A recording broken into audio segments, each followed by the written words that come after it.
When I moved back to Detroit in '97, and I seen the condition of it, and I thought, well, you know, I can complain or I can be part of the problem or part of the solution. It's been neglected for so long that people thought, why Detroit? Well, I think, why not Detroit? This is the greatest single opportunity of our generation.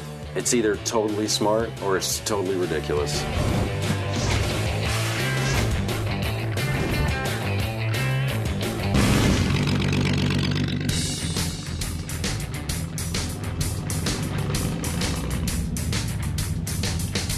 My wife and I moved to Detroit, Michigan from Pullman, Washington to invest in the city of Detroit and make a difference.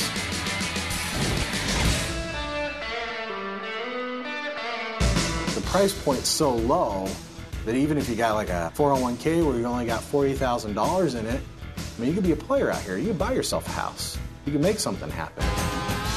Detroit, to me, feels like a frontier, like this untamed land. We can't wait for the government. It's not like the cavalry. Cavalry's not there to come. There's no one to call.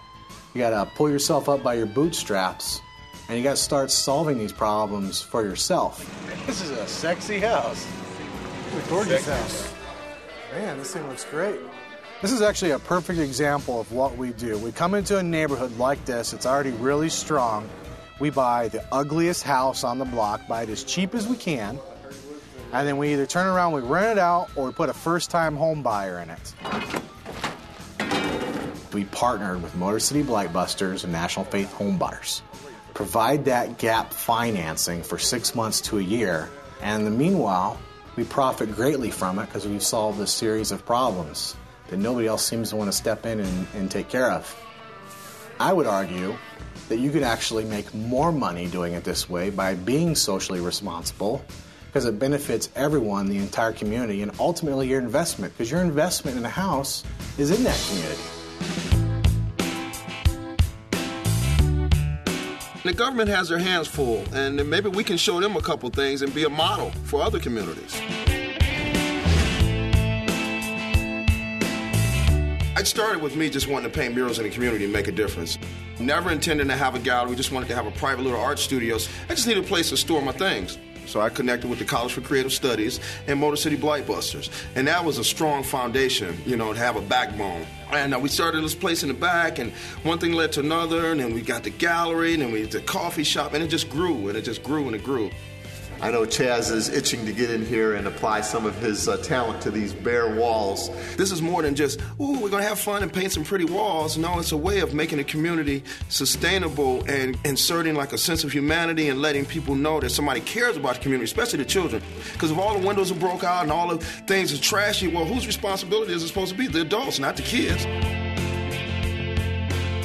That's what it spawned from, just a need to be creative.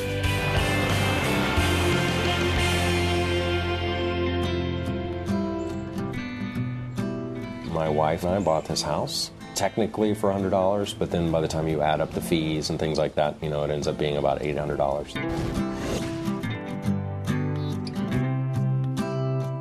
About 3 years ago, it's on record as having sold for about $70,000. It's really surreal to think that this house cost that much money. They tried to sell it, they couldn't do it. At some point there's a fire, and then we end up buying it for $100. A lot of the design really of how to renovate the house or change the space in here is really to make use of the natural light that's happening because of this hole in the roof, courtesy of the fire department. I just sort of liken the skylight to my experience with the city, really.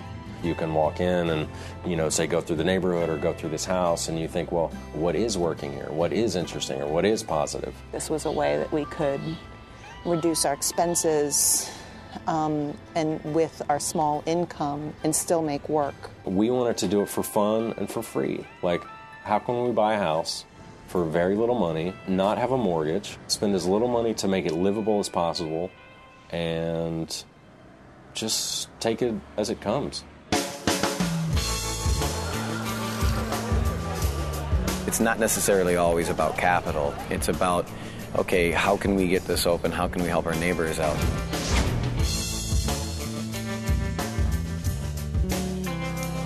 All my life I've worked in restaurants, so I looked to start one up and met the right people. I mean, we bought our first building for $40,000. I think, you'd add a zero in Chicago and probably 2 zeros in New York. Yeah, it wasn't in the best shape, but here what it allows you to do is put a lot of sweat equity into things. Our first year we tripled our sales expectations, and over the next 4 years we've tripled that again. How does a business succeed? It succeeds when you have a healthy community and they can afford to partake in what you're trying to do.